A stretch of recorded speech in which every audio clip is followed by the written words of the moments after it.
The old house creaked. October winds howled outside. Rain lashed against the windows. Inside, Sarah was home alone, curled up on the couch. A book lay open in her lap, forgotten. The wind seemed to whisper her name. She shivered, pulling a blanket tighter around her. Goosebumps prickled her arms. She tried to focus on the television, but the flickering images did little to calm her nerves. Every gust of wind sounded like a scream. Every shadow seemed to writhe. Sarah glanced at the clock. Almost midnight. Where was her family? They were late, very late. She tried to push down the rising fear in her chest. The wind howled again, a mournful sound. It seemed to claw at the walls, eager to get in. Sarah imagined gnarled, skeletal fingers scraping against the window panes. The old oak tree outside her window swayed violently, its branches like grasping arms. She swore she saw a face in the twisting bark, its eyes glowing with an eerie light. The wind whistled through the gaps in the window frames, creating a symphony of eerie sounds. They sounded like whispers, like voices trying to tell her something sinister. She hugged her knees to her chest, burying her face in the blanket. She wished her parents would hurry home. She hated being alone in the old house, especially on nights like this.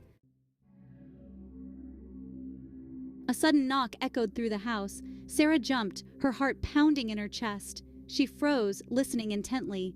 Silence. Another knock. Louder this time. It came from the front door. Who would be out on a night like this? A cold dread washed over her. She crept towards the door, her hand trembling as she reached for the handle. She took a deep breath and flung the door open. No one was there. The porch was empty, illuminated only by the flickering porch light. The wind whipped around her, chilling her to the bone, but there was no sign of anyone. As she closed the door, her phone buzzed in her pocket. She took it out, her hand shaking. It was a text message from an unknown number. "Who's there?" it read. Her blood ran cold. How did they know? She quickly typed back, "Who is this?" The reply was instant. "We saw you. Open the door." Panic surged through her. She backed away from the door, clutching her phone like a lifeline. Another message popped up. "We're coming in." Her eyes darted around the room, searching for an escape. She felt trapped, like a fly caught in a spider web. The wind howled outside as if echoing her fear. Another loud knock echoed through the house, this time from the back door. Sarah's eyes widened in terror. They were all around her. She stumbled back, her gaze falling on the old grandfather clock in the corner. It was almost midnight, the witching hour. Suddenly, the lights flickered and died, plunging the house into darkness.